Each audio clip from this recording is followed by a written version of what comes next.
Assalamualaikum warahmatullahi wabarakatuh. Perkenalkan, nama saya Ririn Tias Damayanti, nomor absen 29 dari kelas 11 IPA 2. Di sini saya akan mempresentasikan hasil laporan identifikasi bahan limbah dan potensi kerajinan yang bisa dikembangkan di wilayah Jember.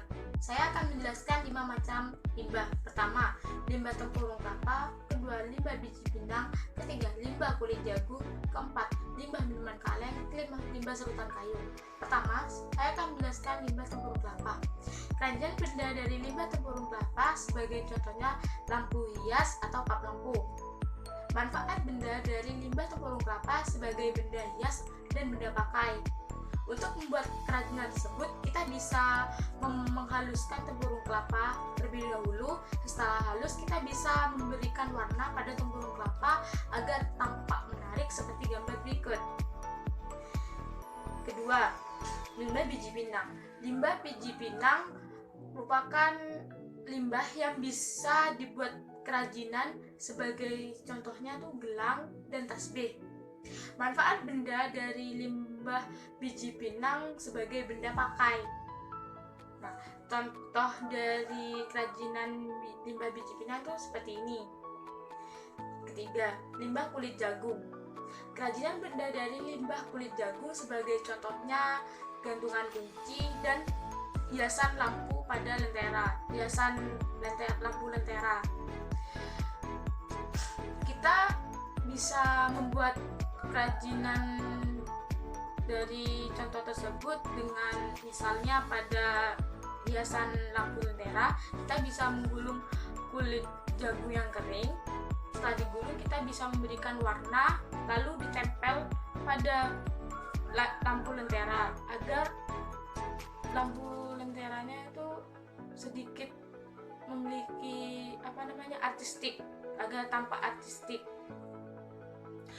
Terus manfaat benda dari kerajinan tersebut adalah sebagai benda hias dan benda pakai.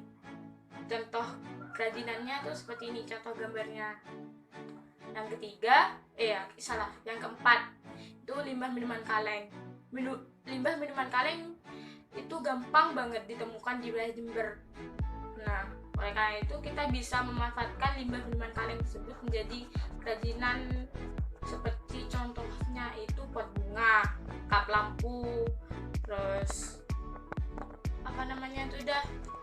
hiasan yang lain-lainnya.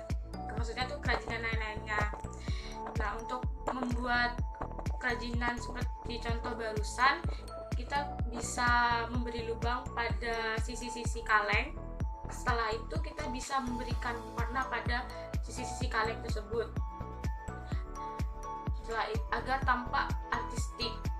Nah, setelah itu kita bisa selain mewarnai dan melubangi, kita juga bisa mengatur posisi-posisi dari kaleng tersebut, seperti contohnya tuh gambar ini. Nah, manfaat benda dari contoh kerajinan tadi itu bisa digunakan sebagai benda hias dan benda pakai. Lanjut yang terakhir, limbah serutan kayu. Limbah serutan kayu sebagai contohnya itu sebagai lukisan, kaligrafi, dan figura. Nah, untuk membuat kerajinan tersebut kita bisa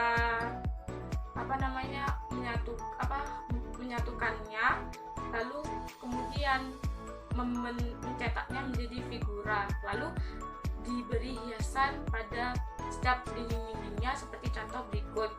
Nah, manfaat benda dari contoh kerajinan limbah serutan kayu itu sebagai benda guna dan benda pakai. Nah, itulah tadi penjelasan dari saya mengenai limbah macam-macam limbah yang bisa dikembangkan di daerah Jember. Apabila ada kesalahan dan kekurangan, mohon maaf. Wassalamualaikum warahmatullahi wabarakatuh.